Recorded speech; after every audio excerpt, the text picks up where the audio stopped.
Dhaka board 2025 সালে আসা এই সৃজনশীল প্রশ্নটা আমরা এখন ইজি হায়ার ম্যাথ বই থেকে সমাধান করব। আমাদের ইজি হায়ার ম্যাথ বইয়ে প্রত্যেকটা প্রশ্নের পাশে একটা করে কিউআর কোড দেওয়া রয়েছে। যেই কিউআর কোড স্ক্যান করা মাত্রই ওই নির্দিষ্ট অঙ্কটির সমাধানের ভিডিও আপনারা দেখতে পাবেন, যেটি আপনাদের জন্য অনেক বেশি উপকারী হবে। তাই আশা করব সবাই ইজি হায়ার ম্যাথ বইটি সংগ্রহ করে ফেলবেন ইনশাআল্লাহ। ঢাকা বোর্ড 2025 সালে যেই সৃজনশীল প্রশ্নটি এখানের মধ্যে এসেছে তার উদ্দীপকে কিছু তথ্য দেওয়া রয়েছে। যেমন এখানে বলা হয়েছে p of x, y, z equal to x to the power minus 3 plus y to the power minus 3 plus z to the power minus 3 minus 3 into x to the power minus 1 y to the power minus 1 z to the power minus 1 এবং f of x equal to x cube plus x square plus 4x plus 4। এটা হচ্ছে উদ্দীপকে দেওয়া তথ্য। তাহলে আমরা এখন ক নম্বর প্রশ্নের সমাধান করব। f of x equal to x cube plus 5x square plus ax plus 8 এর একটি উৎপাদক x plus 2 হলে a এর মান নির্ণয় করো। অর্থাৎ আমাদেরকে x চলকের একটা বহুপদী দিয়ে তার একটা উৎপাদক x plus 2 এটাও জানিয়ে দিয়েছে। এখন বলছে এই যে বহুপদীটার মধ্যে a দেখা যাচ্ছে, এই a এর মান নির্ণয় করো। আমরা a এর মান নির্ণয় করব। তো যখন আমাদেরকে উৎপাদক বলল, সুতরাং এই বহুপদীর মান শূন্য হবেই হবে। এই চলকের এমন মান বসবে যার দ্বারা সম্পূর্ণ বহুপদীটা শূন্য হয়ে যাবেই যাবে। যখন চলকের এমন মান বসানো হয় যার দ্বারা সম্পূর্ণ বহুপদীটার মান শূন্য হয়ে যায়, তখন চলকের ওই মানটাকে হিসাব করে আমরা উৎপাদক বলে দিই। আমরা তখন সেটাকে উৎপাদক বলা হয়। তো আমাদের এখানের মধ্যে বলা হলো x plus 2 একটা উৎপাদক। তাহলে তারা তো বলেই দিছে যে x plus 2 উৎপাদক।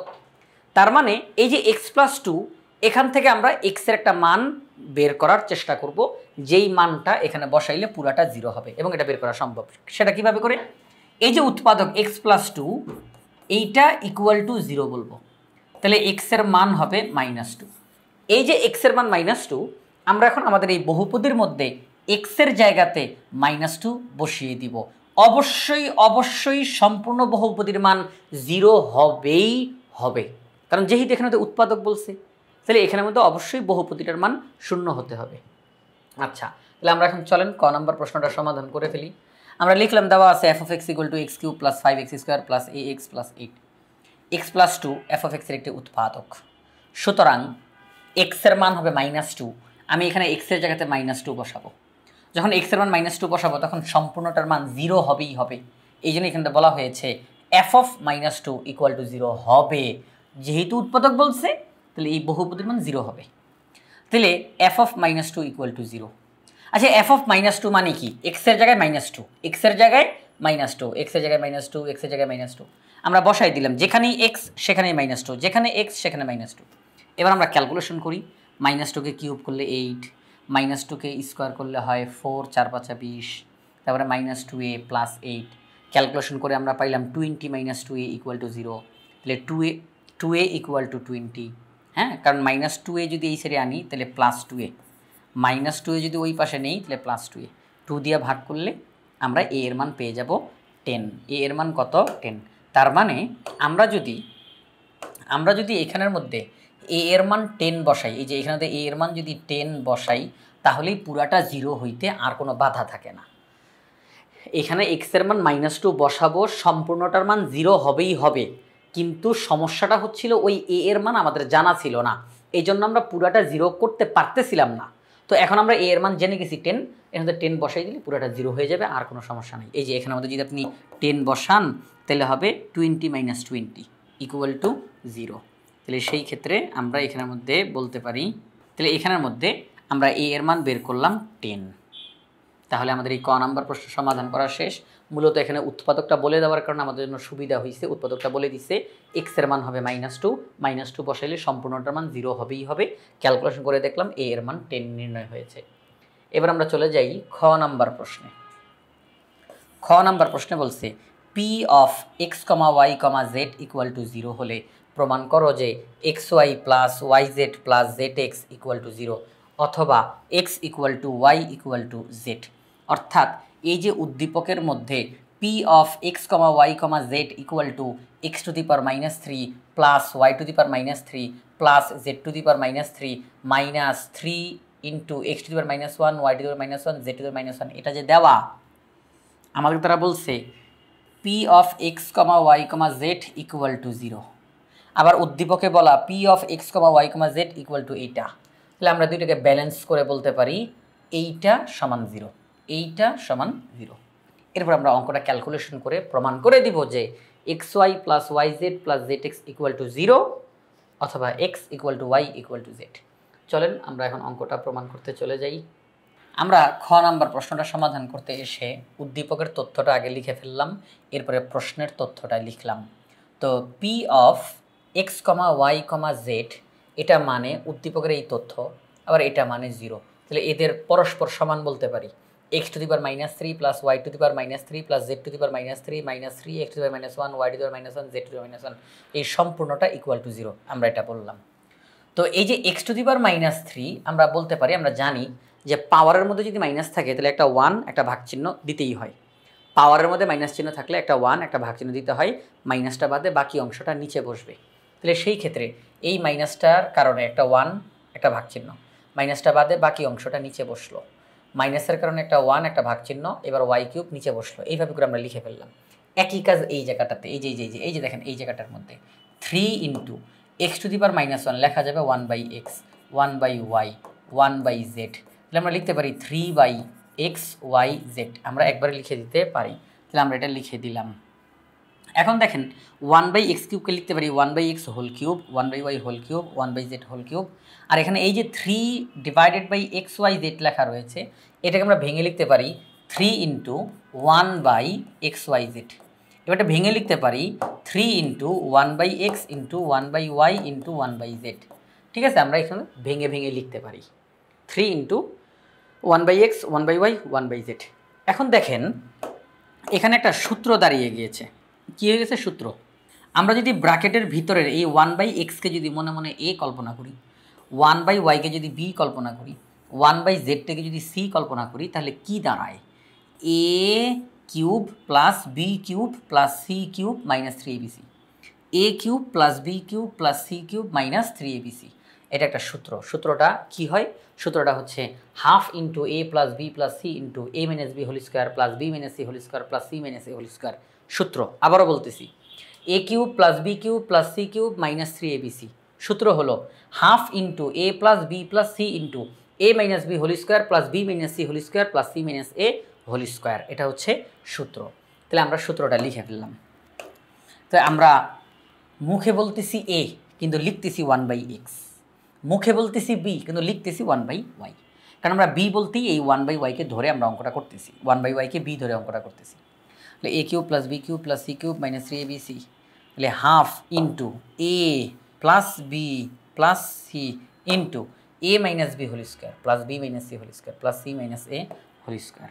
আমরা সূত্রটাকে ভেঙে লিখলাম। এখন পরবর্তী লাইনে আগাই। দেখেন এই যে সামনে যে হাফ আছে, এই হাফ এখানে গুণ, ওই সাইডে গেলে ভাগ। তাহলে 0কে যদি হাফ দিয়ে ভাগ দেন 0ই হয়ে যাবে। তাহলে 1 by x plus 1 by y plus 1 by z into এই অংশটা ইকুয়াল টু 0। আমরা এখন দেখতেছি তাহলে এই ব্র্যাকেট আর এই ব্র্যাকেট মাঝখানে একটা গুণ চিহ্ন, ইকুয়াল টু 0। তাহলে আমরা এখন হয় অথবা দিয়ে কথা বলতে পারি। হয় এই অংশটুকু সমান 0 অথবা এই অংশটুকু ইকুয়াল টু 0। হয় এই অংশটুকু ইকুয়াল টু 0 অথবা এই অংশটুকু ইকুয়াল টু 0। তাহলে আমরা এখন বলবো, সেই অনুযায়ী কথা বলবো। সেটা হচ্ছে 1 by x plus 1 by y plus 1 by z equal to 0। আমরা হরগুলোর লসাগু করলাম, হরগুলোর লসাগু করলাম। তাহলে এক্স ওয়াই জেড হচ্ছে লসাগু, এক্স দিয়ে লসাগুকে ভাগ, তাহলে ওয়াই জেড থাকে সেটা দিয়ে লবকে গুণ, ওয়াই দিয়ে ভাগ, জেড এক্স, জেড দিয়ে ভাগ, এক্স ওয়াই লিখলাম। এই যে ভাগ চিহ্নের নিচে এক্স ওয়াই জেড আছে, এটা ওই সাইডে গেলে গুণ হবে। এখানে যেহেতু ভাগ আকারে আছে, ওই সাইডে গেলে গুণ হবে। 0-র সাথে এক্স ওয়াই জেড গুণ দিলে 0ই হয়ে যায়। তাইলে আমরা বলতে পারি x y plus y z plus z x equal to 0 বলতে পারি আমরা।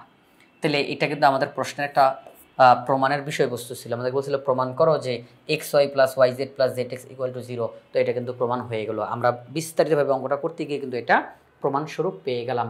এখন আমাদের প্রশ্নে বলা আছে যে অথবা x equal to y equal to z, এটা তো প্রমাণ করতে হবে। তো দেখেন ওই যে অথবার যে একটা অংশ আছে, এই যে অথবার যে একটা অংশ, এটা তো হয়, হয় দিয়ে করলাম, এখন অথবা দিয়ে করব না? তাহলে অথবা এইটা সমান 0। এখন কথা হচ্ছে এই যে অথবা এইটা সমান 0, এখানে তো একটা বিষয় আমাদের সামনে চলে আসবে।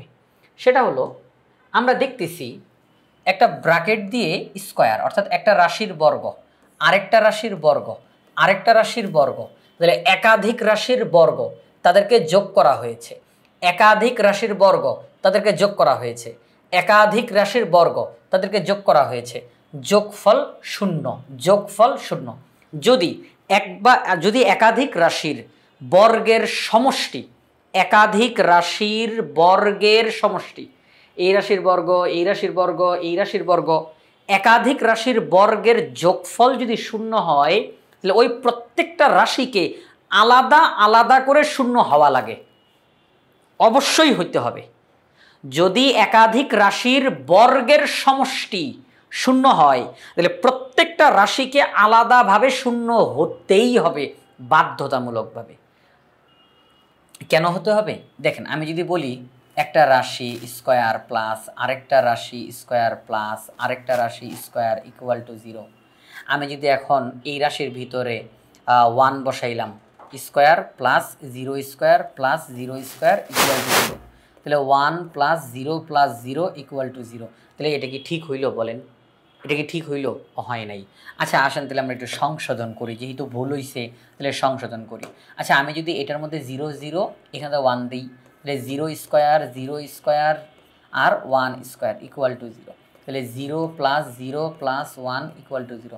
তাহলে কি হইল? না, তাইলেও হয় নাই। তাহলে এই যে আমরা জিনিসটা দেখতেছি, আমরা যদি এই যে 3টা রাশির বর্গের যোগফল 0 হইছে, যে কোনো একটা রাশির মান যদি 0 ছাড়া অন্য কোনো সংখ্যা হয়, তাহলে যোগ করলে কি 0 হবে? বলেন, আপনি এই রাশির মান পাইলেন 0, যোগ এই রাশির মান পাইলেন 0, যোগ এই রাশির মান পাইলেন 1, তাহলে কি যোগফল 0 হবে? অথবা আপনি এই রাশির মান পাইলেন 1, এই রাশির মান 0, তাহলে কি যোগফল 0 হবে? হবে না। যদি যোগফল 0 হইতেই হয়, তাহলে অবশ্যই অবশ্যই এইটার মান 0 হইতে হবে, মানে সবার মান 0 হইতে হবে। ঋণাত্মক হইতে পারবে না, কারণ এখানে বর্গ না, বর্গ থাকলে তো ফলাফল ঋণাত্মক হয় না কোনো দিনও, তাই না? আচ্ছা, তো এই যে বিষয়, তাহলে অবশ্যই প্রত্যেকটা রাশির মান আলাদা আলাদা করে 0 হইতে হবে। এটার মান 0, এটার মান 0, এটার মান 0, তাহলে যোগ করলে রেজাল্ট আলটিমেটলি 0 হবে। তাহলে আমরা বলতে পারি যে 2 বা ততোধিক বর্গের রাশির সমষ্টি 0 হলে এদের প্রত্যেকটির মান পৃথক পৃথকভাবে 0 হবে। তাহলে এই অংশটুকুর মান 0 হবে, তাই তো? এই অংশটুকুর মান 0। আচ্ছা, একদিকের স্কোয়ার আরেকদিকে রুট হয়ে যায়, 0কে রুট করলে 0 হয়, -1/y ওই সেদিকে প্লাস হয়ে গেল। এবার বিপরীতকরণ করে দিই, বিপরীতকরণ করে দিলে লবটা হরে যায়, হরটা লবে যায়, তাহলে x ইকুয়াল টু y আমরা পেয়ে গেলাম। এবার আসেন এই রাশিটার সমান 0 বলতেই পারি, একদিকে আরেকদিকে চলে গেল, এখানে আর বলার কিছু নাই, y ইকুয়াল টু z পেয়ে গেলাম।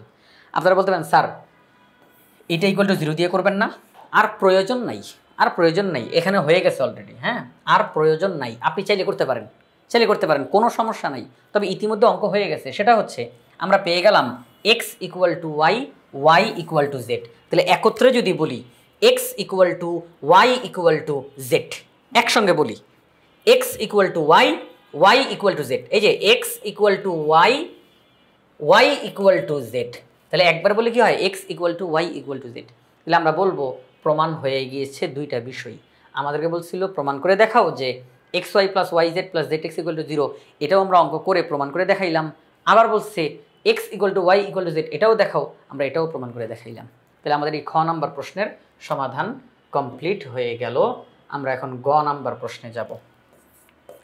গ নাম্বার প্রশ্নে বলছে x square plus 4x minus 7 divided by f of x, এটিকে আংশিক ভগ্নাংশে প্রকাশ করো। কিসে প্রকাশ করো? আংশিক ভগ্নাংশে প্রকাশ করো। আচ্ছা, এখানে যে f অফ x আছে, উদ্দীপকে f অফ x দেওয়া আছে x cube plus x square plus 4x plus 4, উদ্দীপকে এটা বলা রয়েছে। তাহলে উদ্দীপকের সেই f অফ xটাকে এখানে ওদের বসাবো, তারপরে আমরা আংশিক ভগ্নাংশের মান নির্ণয় করব। তাহলে চলেন আমরা এই গ নাম্বার প্রশ্নটা সমাধান করে ফেলি।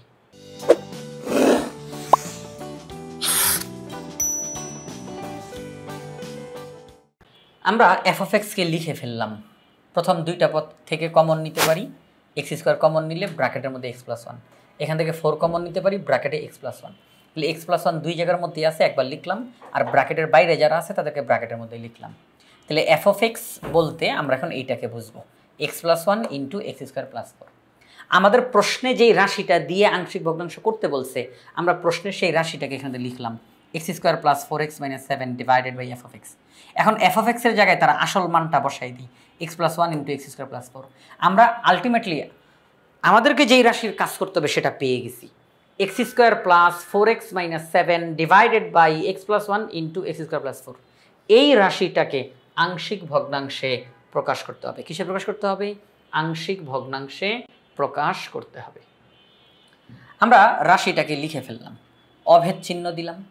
এখন এ ডিভাইডেড বাই, কারণ ওই যে অজানা চলক আমরা নিয়ে আসবো, অজানা রাশিগুলোকে নিয়ে আসবো, তাদের মানগুলো বের করব। A divided by x plus one plus, যদি এই যে এক্সের পাওয়ার হিসেবে যদি দুই থাকে, এক্সের পাওয়ার হিসেবে দুই থাকে, তাহলে উপরে অজানা রাশি দুইটা আনতে হবে, অজানা রাশি দুইটা আনতে হবে। এক্সের পাওয়ার যেহেতু দুই, তাহলে উপরে আমরা একটা রাশি লিখব, সেটা কি? এখানে এ লিখছি, তাহলে তারপরে যেই অক্ষরটা হয় বি, তার সাথে এই এক্স চলকটা গুণ, যোগ আরও একটা অজানা রাশি সি। তাহলে এই কথা আমরা মনে রাখবো যে যখন এক্সের পাওয়ার ওয়ান তখন কোনো ভেজাল নাই, উপরে একটাই ইংরেজি অক্ষর লিখতে হবে। কিন্তু এক্সের পাওয়ার যখন দুই থাকবে তখন উপরে দুইটা অজানা রাশি লিখতে হবে, চলক লিখতে হবে, তার মান আমাদেরকে বের করতে হবে। তাহলে এখন আমরা যেই কাজটা করব, আমরা এটার আংশিক ভগ্নাংশ করব। আংশিক ভগ্নাংশ হচ্ছে একটা ভগ্নাংশকে ভেঙে একাধিক ভগ্নাংশের যোগফল হিসেবে প্রকাশ করা। একটি ভগ্নাংশকে যখন একাধিক ভগ্নাংশের যোগফল হিসেবে প্রকাশ করা যায়, তখন ওই শেষোক্ত প্রতিটি রাশিটিকে আংশিক ভগ্নাংশ বলা হয়।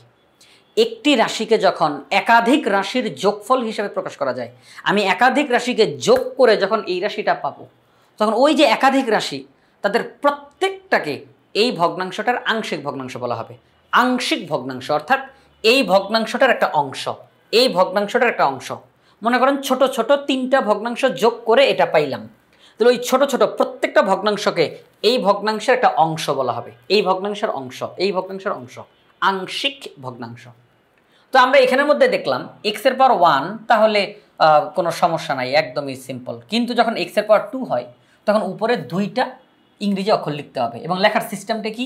প্রথমে একটা ইংরেজি অক্ষর লিখলাম, তারপরে এখানে যে চলক আছে সেই চলক গুণ প্লাস তারপর আরেকটা ইংরেজি অক্ষর। এখন এ এর পরে বি দিতে হবে, বি এর পরে সি দিতে হবে, এমন কোনো বাধ্যবাধকতা নাই। আপনি চাইলে অন্য কোনো ইংরেজি অক্ষরও দিতে পারবেন, কোনো সমস্যা নাই। আমরা এখন বললাম 1 নং সমীকরণ। অঙ্ক যখন শেষ হবে, এ এর মান, বি এর মান, সি এর মান, এই তিনটার মান যখন আমরা পেয়ে যাব, তাদেরকে এই অঙ্কে বসাই দিলেই, এখানে বসাই দিলেই অঙ্কটা কমপ্লিট। তাহলে আমাদের উদ্দেশ্য হচ্ছে এখন এ এর মান, বি এর মান, সি এর মান খুঁজে বের করা। এ এর মান, বি এর মান, সি এর মান খুঁজে বের করে এখানে বসাই দিব, তাহলে আমাদের অঙ্কটা কমপ্লিট হয়ে যাবে। তাহলে আমরা একটা কাজ করতে পারি, 1 নংয়ের উভয় পক্ষকে, এটা বাম পক্ষ, এটা ডান পক্ষ। আরেকটা জিনিস খেয়াল করছেন, অভেদ চিহ্ন, এরকম তিনটা দাগ দেওয়া, এটাকে বলা হয় অভেদ চিহ্ন, অর্থাৎ দুই পক্ষই সত্য, এটা কোনোভাবেই মিথ্যা হবে না, দুই পক্ষ সত্য সব সময়। চলকের যে কোনো মানের জন্য এই দুই পক্ষ সত্য হবে। আচ্ছা, তো এখন দেখেন আমরা 1 নংয়ের উভয় পক্ষকে, এখানে যেই হর আছে এই হর দ্বারা গুণ করব, এটাই হচ্ছে নিয়ম। 1 নংয়ের উভয় পক্ষকে এই হর দ্বারা গুণ করব, কিন্তু আমরা বলবো না যে হর দ্বারা গুণ করি, না, আমরা বলবো x plus one into x square plus four দ্বারা উভয় পক্ষকে গুণ করে পাই। তাহলে আমরা এই হরটা দ্বারা এই পক্ষকে যখন গুণ করলাম x square plus four x minus seven, আমরা হর দ্বারা যখন এইটাকে গুণ করলাম তখন a into x square plus four. আমরা হর দ্বারা যখন এইটাকে গুণ করলাম তখন এইটা এক্স স্কোয়ার প্লাস ফোর আর এক্স স্কোয়ার প্লাস ফোর কাটা এক্স প্লাস ওয়ান থাকে, তাহলে x plus one into b x plus c. তাহলে আমরা এই হরের মধ্যে যা আছে তা দ্বারা উভয় পক্ষকে গুণ করলাম, আমরা 2 নং সমীকরণ পেয়ে গেলাম। এখন একটা জিনিস ভাববার বিষয়, এই অঙ্কটা করতে গিয়ে আমার কয়টা মান লাগবে? এই অঙ্কটা করতে গিয়ে আমার 3টা মান লাগবে, এ এর মান, বি এর মান, সি এর মান। এই অঙ্কটা করতে গিয়ে আমার কয়টা মান লাগবে? 3টা মান লাগবে, এ এর মান, বি এর মান, সি এর মান। তো সেই ক্ষেত্রে আমরা এখান থেকে একদম সাধারণভাবে এক্সের কয়টা মান পাইলাম?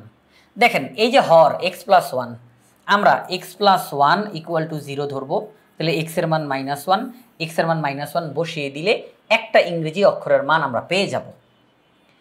এবার এই হর x square plus 4, x square plus 4 equal to 0, x square equal to -4, x equal to √/-4, এটা অসম্ভব। তাহলে আমরা আর এক্স এর মান পাচ্ছি না। তাহলে এক্স এর মান আমি যে কয়টা পাবো, আমি ইংরেজি অক্ষরের সেই কয়টার মান পাবো। আমি এক্স এর মান যে কয়টা পাবো, ইংরেজি অক্ষর সেই কয়টার মান আমি পাবো। আমি এক্স এর মান একটা পাইছি, তাহলে আমি ইংরেজি অক্ষরও একটার মান পাবো। কিন্তু আমার তো লাগবে ইংরেজি অক্ষর 3টার মান। আমার এ এর মান লাগবে, বি এর মান লাগবে, সি এর মান লাগবে। আমার তো 3টা ইংরেজি অক্ষরের মান লাগবে। তো আমি তো পাইছি মাত্র একটা ইংরেজি অক্ষরের মান আমি পাবো। তাহলে বাকি 2টার মান কীভাবে করে বের করব? তখন আমাকে সহগ সমীকৃত করতে হবে। কি করতে হবে?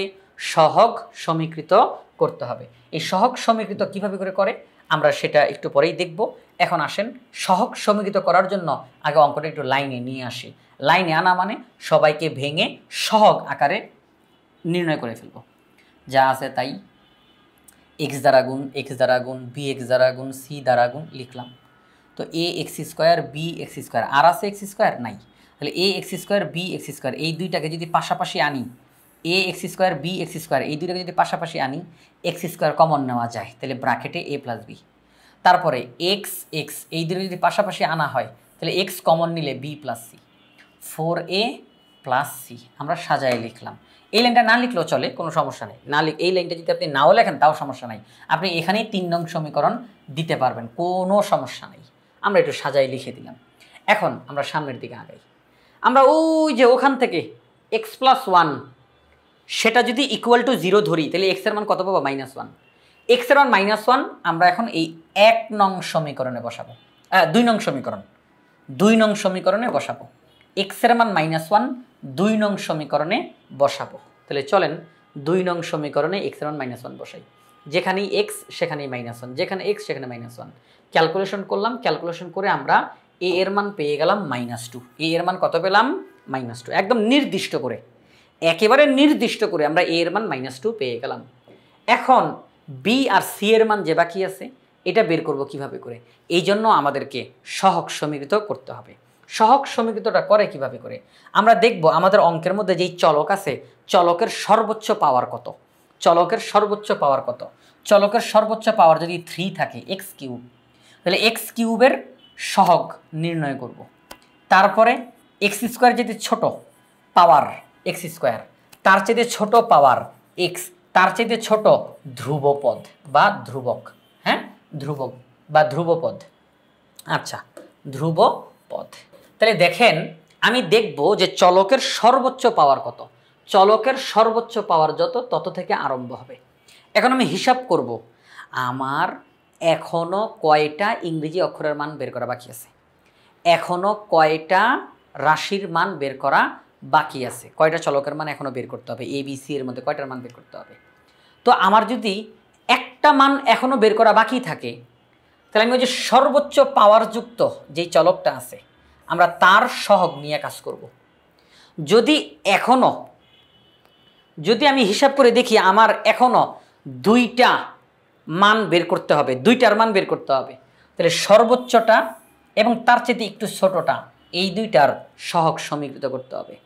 যদি আমি হিসাব নিকাশ করে দেখি আমার এখনো 3টার মান বের করা বাকি আছে, তাহলে ওই সর্বোচ্চটা তার চাইতে একটু ছোট, তার চাইতে একটু ছোট, এই 3টার কাজ করতে হবে।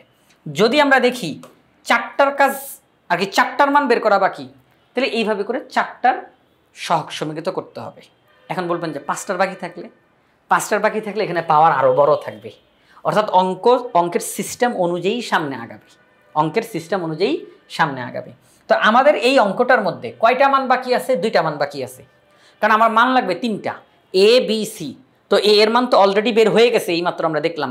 তাহলে বি এর মান, সি এর মান বাকি, 2টা মান আমার বাকি আছে। তাহলে 2টা মান যেহেতু বাকি, তাহলে আমরা আমাদের এই অঙ্কের মধ্যে দেখতেছি সর্বোচ্চ পাওয়ার কত। চলকের সর্বোচ্চ পাওয়ার এক্স স্কোয়ার, চলকের সর্বোচ্চ পাওয়ার এক্স স্কোয়ার, চলকের সর্বোচ্চ পাওয়ার হলো এক্স স্কোয়ার। তাহলে এক্স স্কোয়ার, তার চেয়ে ছোট এক্স, তার চেয়ে ছোট ধ্রুবপদ। তো এখন আমরা যেই কাজটা করব, আমার যেহেতু 2টার মান বের করা বাকি, তাহলে সেই ক্ষেত্রে এই যে সর্বোচ্চ পাওয়ারযুক্ত এইটা আর তার চাইতে একটু ছোট এইটা এক্স স্কোয়ার এবং এক্স এদের সহগ সমীকৃত করব। অনেক সহজ, সহগ সমীকৃত অনেক সহজ। চলেন আমরা এখন এক্স স্কোয়ারের সহগ সমীকৃত করি। এক্স স্কোয়ারের সহগ সমীকৃত করি। কিভাবে করে এক্স স্কোয়ারের সহগ সমীকৃত? এক্স স্কোয়ারের সহগ সমীকৃত এই যে আমি দেখাই আপনাদেরকে। এক্স স্কোয়ারের সহগ সমীকৃত করার জন্য আমি এই 3 নং সমীকরণের কাছে আসব। সবাই মনোযোগ দিই। এক্স স্কোয়ারের সহগ সমীকৃত করার জন্য 3 নং সমীকরণের কাছে আসব।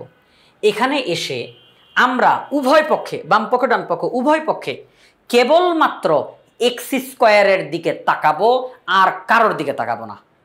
আমরা উভয় পক্ষে শুধুমাত্র এক্স স্কোয়ারের দিকে তাকাবো। এক্স স্কোয়ারের যে সহগ আমরা তাদেরকে লিখব, আর কাউকে আমরা লিখব না। তাহলে বাম পক্ষে এক্স স্কোয়ারের সহগ হচ্ছে 1, বাম পক্ষে আর এক্স স্কোয়ার নাই, একটা সমান চিহ্ন দিই। এবার ডান পক্ষে আসি। এক্স স্কোয়ারের সহগ এ প্লাস বি, তারপরে আর এক্স স্কোয়ার নাই।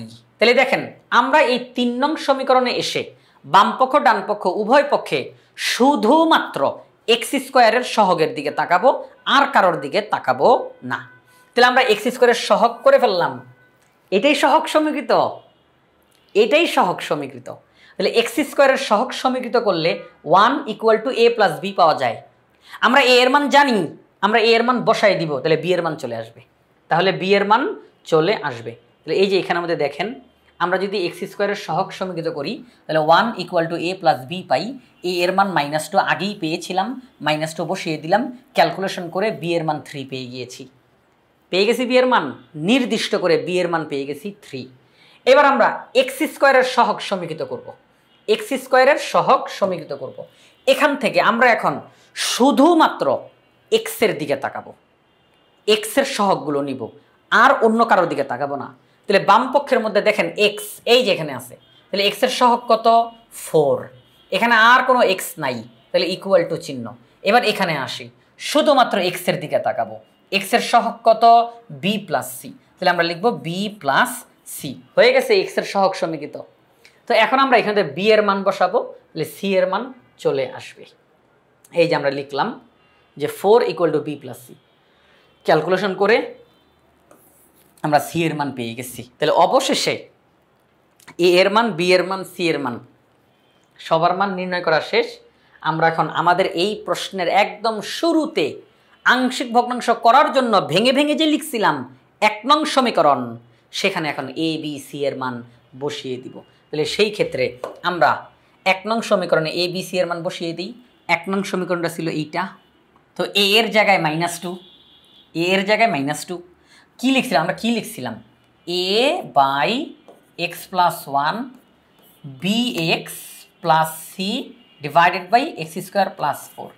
তাহলে a এর জায়গায় -2, b এর জায়গায় 3, c এর জায়গায় 1। তাইলে a b c এর জায়গায় মানগুলো বসিয়ে দিলাম। এই ভগ্নাংশ আর এই ভগ্নাংশকে যদি যোগ করা হয় তাহলে হিসাব করলে এটাই ফেরত আসবে। তাহলে এই ভগ্নাংশটার একটা অংশ এটা, এই ভগ্নাংশটার একটা অংশ এটা। তো এদের প্রত্যেককে আলাদা আলাদা করে আংশিক ভগ্নাংশ বলা হয়। এই ভগ্নাংশের একটা আংশিক ভগ্নাংশ, এই ভগ্নাংশটা একটা আংশিক ভগ্নাংশ।